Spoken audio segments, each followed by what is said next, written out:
In this video help, I'm going to cover the payment report by ID and name. This is tied to the customer screen and the payment tab where you take payments that are for invoices.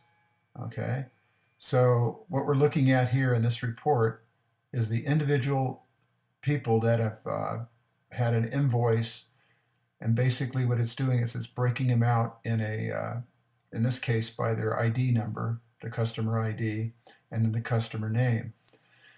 What this report is good for is to summarize a period of time, say for example a day, week, month, or year, whatever, to look at the actual sales.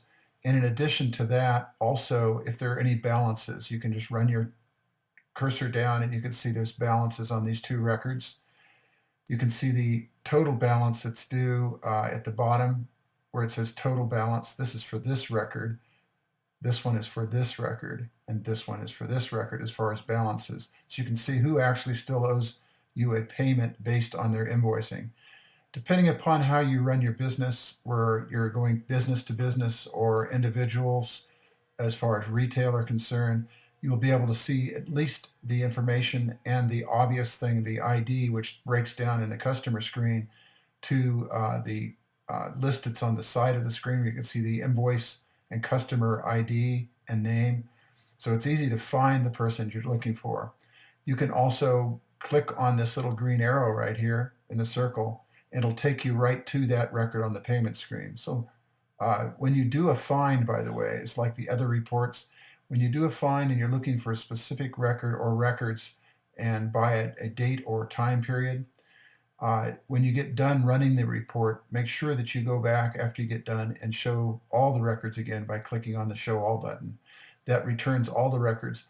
And what you're going to see when it comes back from a find, the ID and the name will disappear. So click the Run button, and what the Run button does, it reorganizes the report and replaces all the people's names back into the report.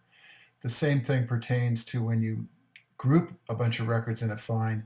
You need to run the report one more time in order to present the ID and information for the customer.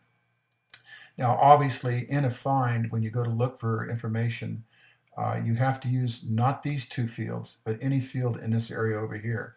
So if you're looking for an individual, before you run the report, you can find him by name, and if he's got a whole list of invoices in here, all you have are unpaid or paid invoices, you can run them and then go ahead and print that report if you want to send like a balance sheet to them for information for items owed if they're a business. Obviously, within the payment screen, let's go over and look at that, by the way. On the payment screen, when you go to the individual, let's probably go to the portal. On the individual payment screen, you're looking at the billing that happened on the billing tab.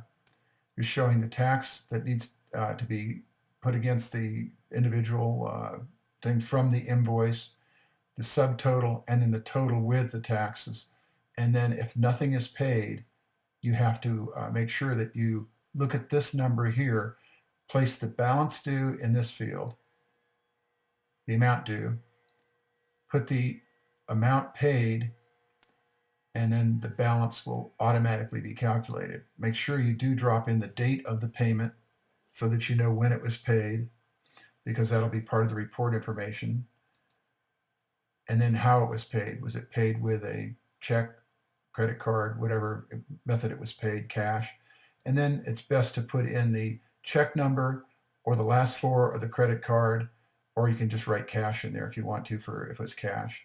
There is a portal record if you want to search in the different records here. You can go in and click on this. It'll bring up the portal. And in the portal, you can go ahead and do a find in here to find a specific line item within a payment if you need to. Or the other thing is if you have a line item that you do not want in the report for whatever reason, you can click on the delete button to delete that row from the report. We were in the payment report when we started this, and there's also the payment list view. The payment list view shows the singular amount due and so forth as far as the balances that are concerned with the individuals. And in this particular case, this is new data for a new app that's being tested, so all the dates paid were not added. and the amounts paid were not all added as far as the balances were concerned. But it does present what the list view would look like. And if you wanted to, as obviously as there's a balance, you can go ahead and click on it. Let's go ahead and click on this one and see the balance on this one. And you can see that, the billing is what it is and the balance is what it is. What you want to do if you're in that list is to take the name and then click on the name that shows the balance that was due. There is no direct route back to this screen to the record from the list view. If you have any questions, as usual, go ahead and give me a call or go to the support site, and you can send me a chat request, or you can call me on Skype on the support site. Thank you.